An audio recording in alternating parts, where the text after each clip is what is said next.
Motherfuckers, you're back for part two? You really came back for part two? Anyways, no delays, no delays, no delays. Let's get part two. Let's get the reaction going. Here we go. And it is quite the scandalous one. The Magic City has been crowned the OnlyFans capital of the country. Well, a new Gross. study found that most models on OnlyFans are right here in Miami. Miami is also in the global top 5 for total money spent on the platform, with roughly $17 million flowing out of Miami subscriber accounts in 2025 alone. As in dudes? Dudes are spending that in Miami? Probably just promoters. Promoters grab. Why do people grab? There's no way. People who spend the most money in Miami on OnlyFans? Could it be the creators living there and fudging their own numbers in their own account? Could be. Could be. Sophie Rain is Sophie Rain's a cunt. Wow, why'd I say that? I don't even know the bitch. I don't even know her personally. based in Miami. Blac Chyna started her career as a stripper in Miami before transitioning onto the platform. Or transitioning and sucking Rob Kardashian's dick. She knew who to suck dick. She sucked the right dick. Was it good or bad for her? Money, good. Sentimental life, bad. Even people like Mia Khalifa got their career starts here. The Bop House is a mansion in Holy shit, there's that much fucking porn in Miami? Miami where OnlyFans creators live together, Where about? Where in Miami? producing content around the clock. They later upgraded to a $100,000 a month penthouse in Brickell dubbed the Gen Z Playboy Mansion. Living right by Steve will do it in that fucking rainbow condo building. Everybody knows the rainbow content building. Well, this OnlyFans creator thinks it has a lot to do with the city's aesthetic. So I think with South Beach, Miami, how? Go back. Well, this OnlyFans creator thinks it has a lot to do. Look at that. That's pretty. That's South Beach, Miami. So, this is a little northern. This isn't even South Beach. South Beach is back this way. But, like I said, I lived there. I lived right on that block. I worked at a hostel. I worked overnight so I could live for free. But I lived with 5 other dudes in a small, compact room. It's what they don't tell you. The struggle. With the city's aesthetic. So I think with the people in Miami already working in music videos, already working in commercials, in bikini shoots, and all these things that show off skin, I think it's not really hard to just go from one thing to another. Sneako's friend Sonny Faz explained how this modern sex industry looks completely different from a few years ago. Over 70. You could easily, as a male, if you had money, you could destroy and manipulate a young woman on the upbringing in Miami. Easily. Very easily. I don't have the game plan for it, but if I had money, I know I could have, I'm going to say 5 under my wing. Just telling them. If I had clout and money. Percent of the money is made through the chatting. Like, it's not through the $5. That's another thing, the chats. Yeah. So homeboys, y'all watching this? Y'all think you're talking to her? It's being outsourced to a homeboy in India. So Rajesh is sitting here getting your dick hard. You're nutting to Rajesh, or I'm not gonna say any more racist names because that's fucked up, but homeboy in India, you're jerking off to. How you feel about that?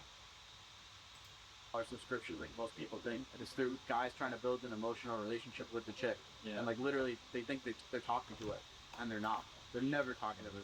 Behind every successful girl on the platform, there are so often powerful unseen men taking a cut of the profits. Some of the biggest people, like... Everybody knows about Jack Doherty. Homeboy had a toxic contract with almost all these girls, and still the girl coming from nothing is benefiting. Even if it's 80-20, homeboys taking 80, she's still making more money than back home in Arkansas. But when she starts making money and gets put on the map, then shit gets weird, but she already signed contracts, so she's fucked. OnlyFans is a new age music industry. TLC, they have many, many songs. They're broke. They've been broke. They're always going to be broke. Bitch set a house on fire, and they made movies. They're still broke.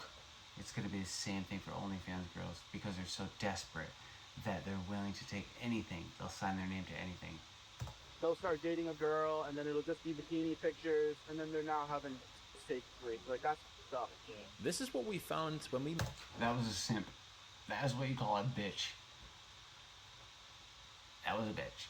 made our last video on OnlyFans. Sophie Rain claims to have grossed over $100 million on the platform. It's a little inflated. The numbers are inflated, but she's still fucking loaded. Yet, she didn't post explicit content for most of her career. One single subscriber, a man called Charlie, In the comments, boys. In the comments. Do you think she's a virgin?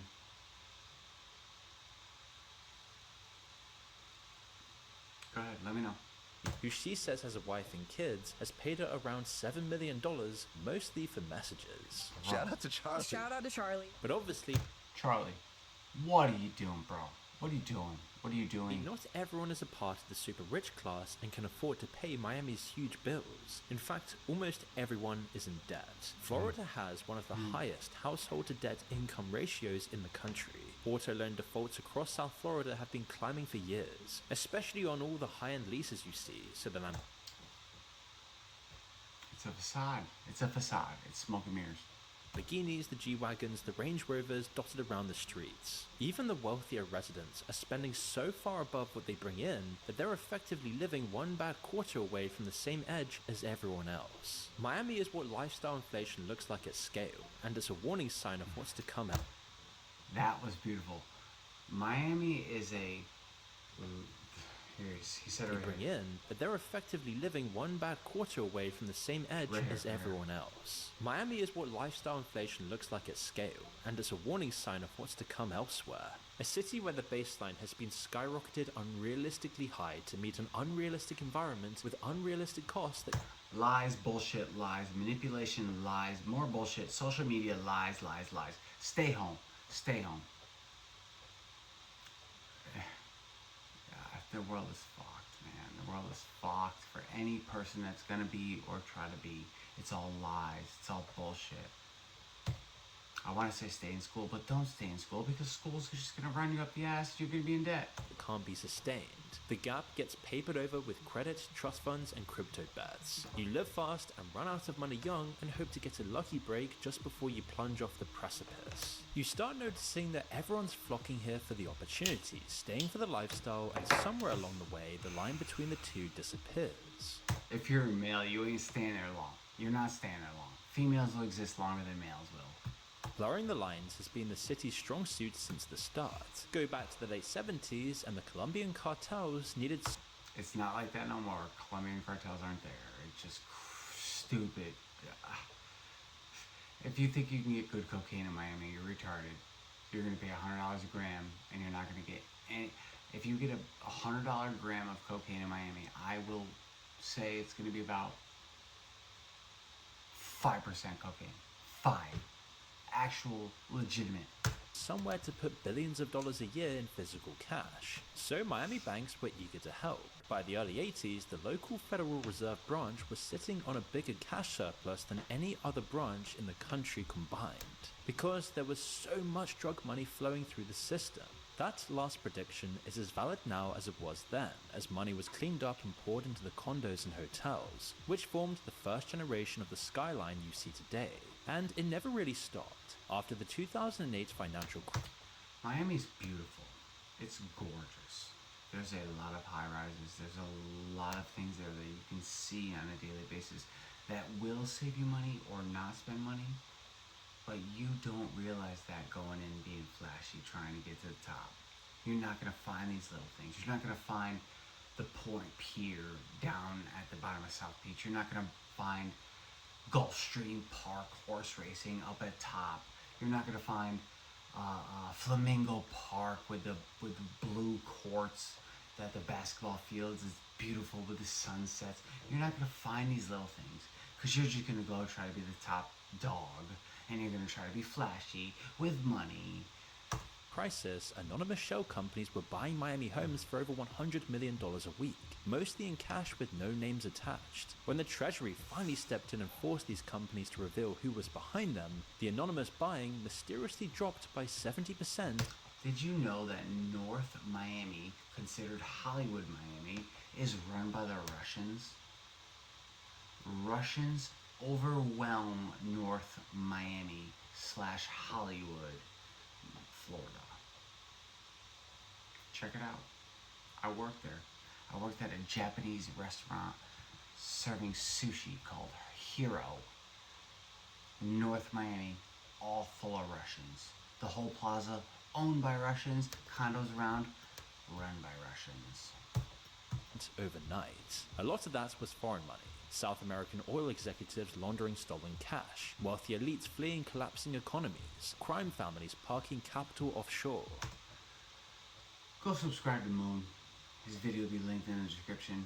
He's a great YouTuber. You know him. You don't know me. You know him. Or Russians swerving sanctions and relocating from Homeboy just said Russians.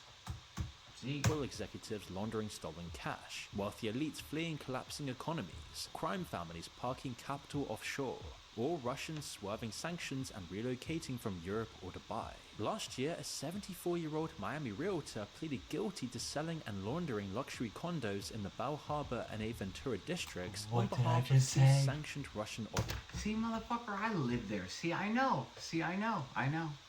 oligarchs. Miami's realtors and developers are often in the news for fraud and financial crime, with fraud felony rates amongst the highest in the US. Like fucking, like Matthew McConaughey said in Wolf of Wall Street. It's a fugazi. It's all smoke and mirrors. It's all just not real. It's not real. It's for a facade. Police say Priscilla Marie Contreras, Yordani Carrias Diaz, and Dino. Here, so just because she put the dialect that, if you don't know Spanish in Miami and you're trying to get a job, good luck. English is a second language when it comes to the lower class and the working class. If you don't know Spanish, you will not get a job in any restaurant or any local place. Ser Bravo are pretending to be realtors and homeowners. Mac, two men are behind bars tonight. They're accused of running what the Miami-Dade State Attorney's Office calls a sophisticated scheme defrauding a Miami Beach condo. It's not that sophisticated. It's a little sophisticated, but if the cops weren't being paid off and the FBI wasn't in on it and they weren't getting their pockets lined, it wouldn't be that sophisticated. They could crack it in a matter of weeks, not even days, if they just looked at the numbers and used their head.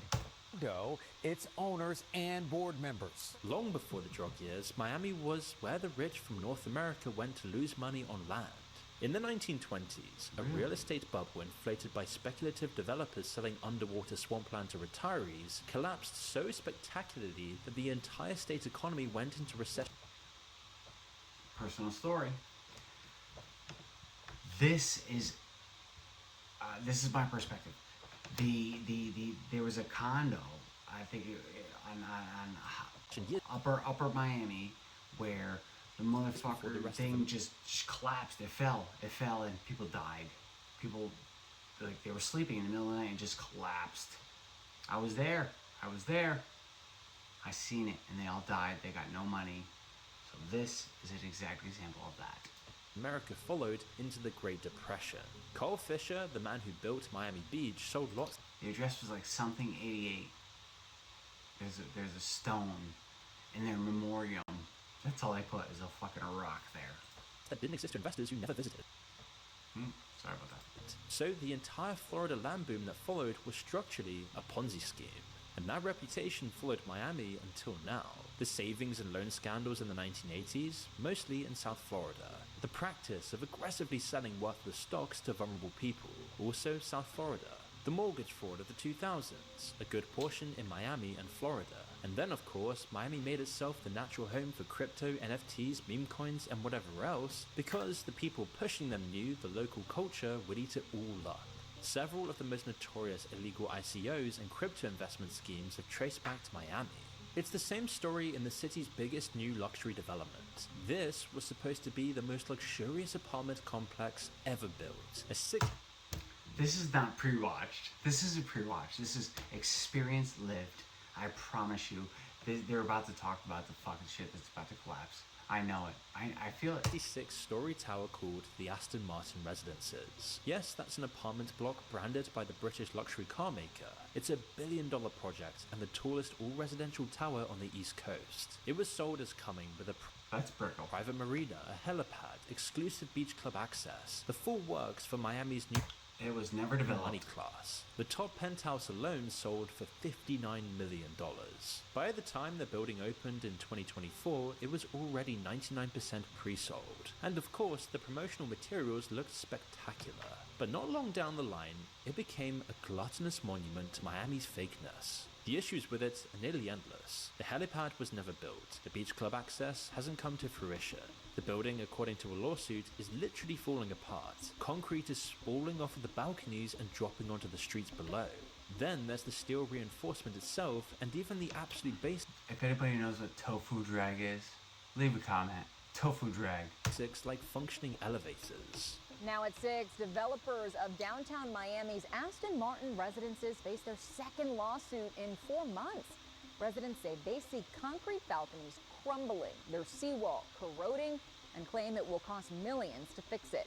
They blame the builder. Basically, it's just turned out to be terrible, which is even more painful if you invested millions into the building.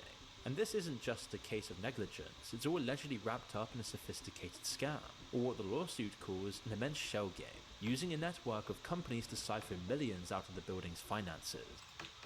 I will go over every place I lived after this, because it seems like I have the inside tip a little bit. We'll go to Vegas. We'll talk about Vegas after this video. We'll react to a Vegas video. Thank you for being here, by the way. Subscribe to the fucking channel. A manipulated image that exists in near infinite degrees of authenticity. If you live somewhere like Miami, your life doesn't resemble the life of any of your ancestors. The substance and purpose behind it were copied into oblivion and literally don't exist anymore. Miami shows you what happens when an entire place becomes disconnected from reality. You start with a Rewind. Personal story. Clevelander. what happens when an entire Right here. place becomes disconnected Right there. I lived on 9th and Washington at a place called South Beach Room and Hostels. It's about 1 block from here. This place is the worst of the worst of the worst. If you go here and you try to get any kind of, let's say, premium alcohol, premium vodka, premium tequila, premium anything else, even a Tito's shot here would be $25 to $30. 1 shot. If you have a group of friends or girls you're trying to impress, you better walk in the door with $1,000, because you're going to get extorted and males will be charged to cover, females will not. Overweight females will be turned away. from reality. You start with a real genuine thing, in this case a muddy swamp with some promise. The railroad was extending itself down south, and it didn't take a genius to work out this tropical coastline was valuable. Then the constructed image began to distort what lies beneath it. At first it was pretty reasonable, supply and demand economics driven by people who wanted to live in a warmer climate. But Miami by the 1980s had created a compelling exportable image with its neon lighting and colourful suits. The Miami Vice aesthetic that made its way around the world. A glamorous appearance began to take over a more complicated reality dominated by gangs and scammers. In this respect, Miami was precisely like Dubai, a place manifested into reality through the pure power of greed and human willpower. You end up with a simulation of a real place, with imported palm trees, sand, broken buildings that cost millions but are vapid, lacking substance and not underpinned by anything real or honest, where the people and population becomes fake, superficial and materialistic. The French philosopher Baudrillard called this the simulacra, which was inspired directly by America. The US makes the simulacrum inevitable, as it has little ancient human history, or in Miami's case, zero history spanning back longer than about 75 years. That's plagued the city over time, and the local government knows it. Around 2020, the former mayor Francis Suarez tried to reboot the city's image. He launched a cryptocurrency called Miami Coin, which lost 95% of its value almost immediately in what turned out to be a pretty absurd stunt for making the city look financially cleaner. He and the mayors kept using phrases like business-friendly regulatory and I believe the mayor right now, mayor, governor, I don't know how the political shit works, but He's a full-blown...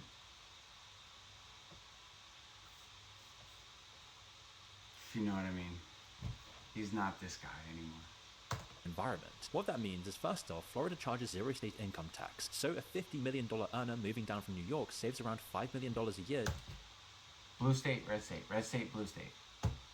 just on that line. Then there's the homestead exemption, which means once you buy a house and live in it, no creditor can ever touch it. This is why O.J. Simpson moved to Florida the moment he lost his civil case. There's no estate tax either, and amazing trust laws that let you lock up wealth for Later videos. 360 years, and a state financial regulator that's known for turning a blind eye. On top of all of that, recent mayors added a fintech regulatory sandbox that lets crypto firms operate without the usual licenses, as well as reforms that make it harder to sue Florida's businesses. And that's why you see offices from the likes of Citadel, one of the biggest hedge funds on the planet, and Blackstone, who are buying up properties all across the world, as well as Goldman Sachs, Starwood, and so many others. Sam Bankman-Fried's platform FTX opened up an office here before it... Wait. Chat. Where is Sam Bankman-Fried right now?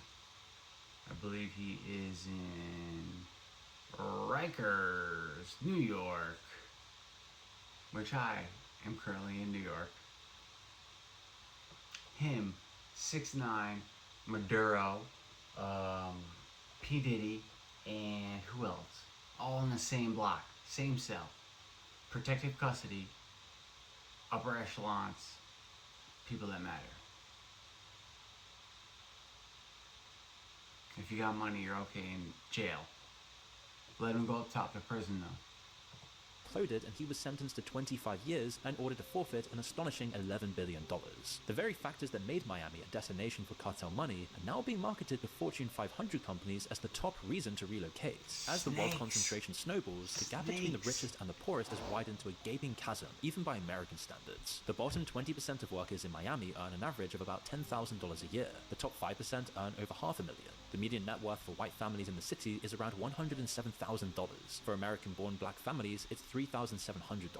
Nearly 1 in 5 people in Miami live below the poverty line, and over the years, thousands of residents were relocated to make room for a highway interchange, and the poorest parts of the city were displaced into the hills away from the glamorous seafront. We visited one called Overtown, right next to downtown in Brickell, and most who visit Miami for a holiday have never even heard of it. It used to attract some of the biggest... I never heard of it. I never heard of it. I've heard of Little Havana. I've heard of Brickell. I never heard of Overtown. And I walked everywhere.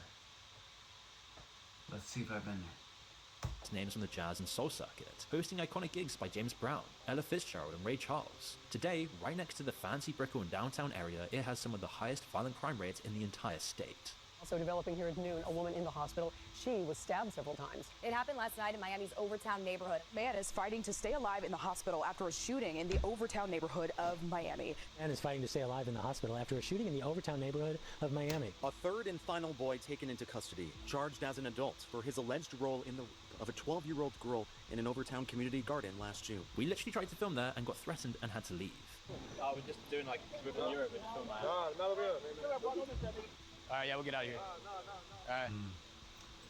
If you notice, that was not police telling him to leave, that was gangbangers. It's based on it, but that's purely a coincidence. While Liberty City has cleaned itself up over recent years, it's a former drug trafficking hotspot and its violent crime rate remains more than double the national average. An OG former shot caller who grew up during the cartel era and served 21 years in prison described what this world looked like from the inside. I'm born into the game out of violence. That's the first language in Miami, violence. If Miami homicide... It's not.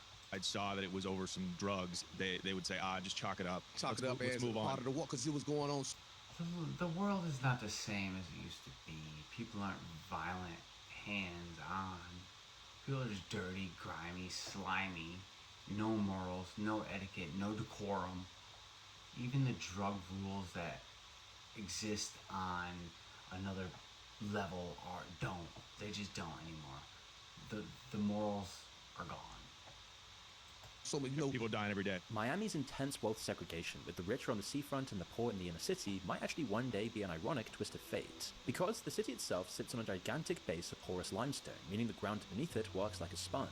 You can't build a seawall against it because the water percolates through the rock itself. In Miami, but they're still going to sell fluctuating market prices that are just going to skyrocket through the roof. levels have risen about 6 inches in places since 2000, and the city's average elevation is 6 feet. There's a time of year called king tide when the tides are at their highest, and water spills through the streets. It's not really what you envision when you think of Miami.